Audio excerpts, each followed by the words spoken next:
I'm Joyce Moore, 91-year-old resident of Oakton Arms. They come here because either my body's failing or my mind is failing. This is just as hard on them, moving their loved one in. She is doing much better here than she was at home alone. I'm happy about the decision, and I think Mom is too.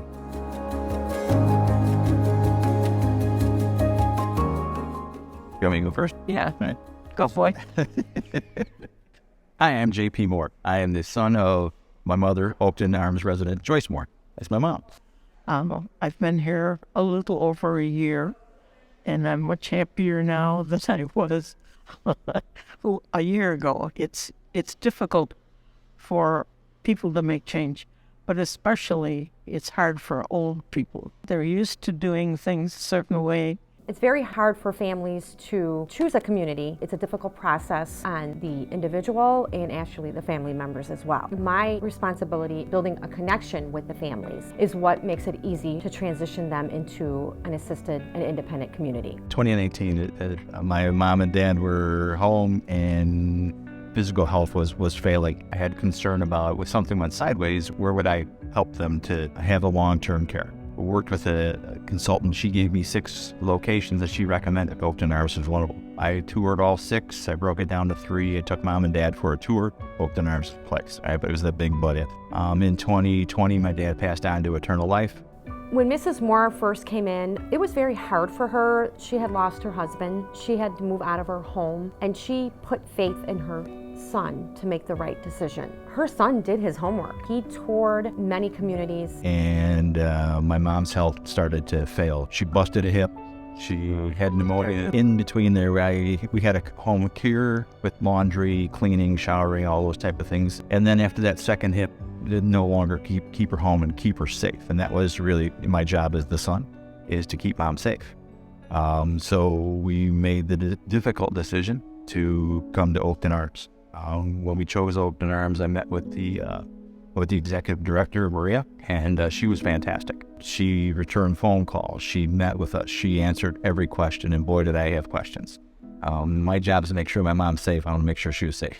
She assured me, and more importantly, she showed me. With Mr. Moore and any other family that I am meeting with, they come with a list of questions, and I sit down and we address every question until they're happy. I don't skip over a question. He had gone to other communities, and that was the missing touch. This is just as hard on them, moving their loved one in. They feel guilty, or they feel they're not doing the right thing.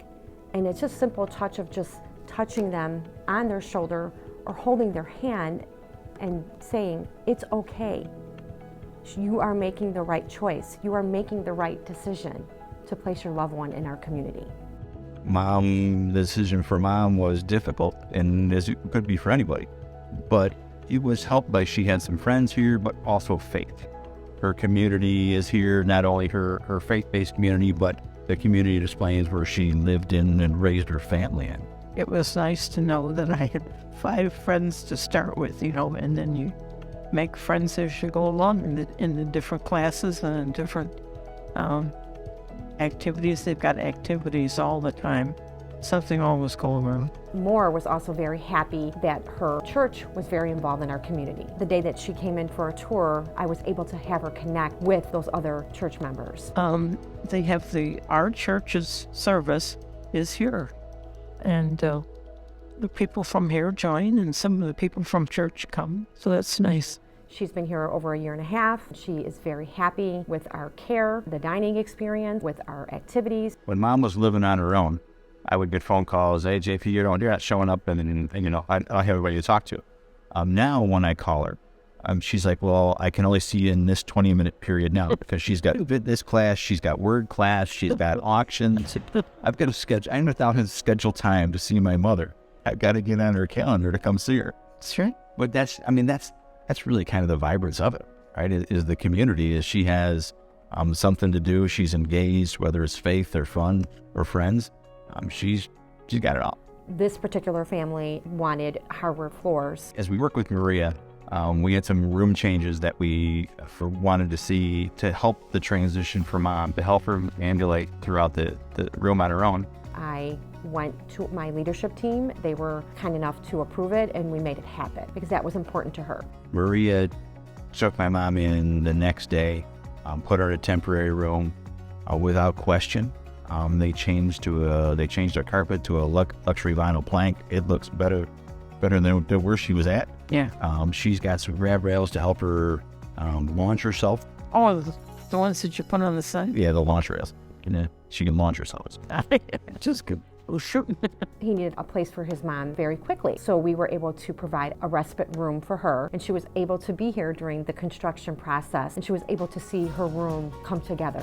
And that gave her tears. The caretakers, being in assisted living as I am, and if you need help with anything, you just call them, they're right down the hall from me where I'm very lucky. And you get to know some of them, which is nice. It's important for anyone who's coming into a community to feel the vibe, to feel the warmth. So I set the standards with my team as walking in the front door, making them feel welcomed, as to the caregivers knowing what is important to the resident. We sit down and we discuss what care is needed. I bring that piece of information back to my team so everyone is on the same page. I mean, you can feel culture when you walk in. You can't always put your finger on it, but it's a positive culture here. The view of the facility starts at the front desk. Sharp, kind, responsive.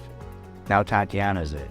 Sharp, kind, responsive. That's your first impression when you walk in. We met with the nurses. They do the same thing. So not only the nurse, but the caregivers. I'm the son. I got to protect my mom. I want to make sure that you're respectful. They would call anytime there's a medication concern and make sure that we're on the same page and make sure she doesn't run out of medication. So we take care of the medications. At home, I'm not sure the pills were taken all the time. I guess I am now.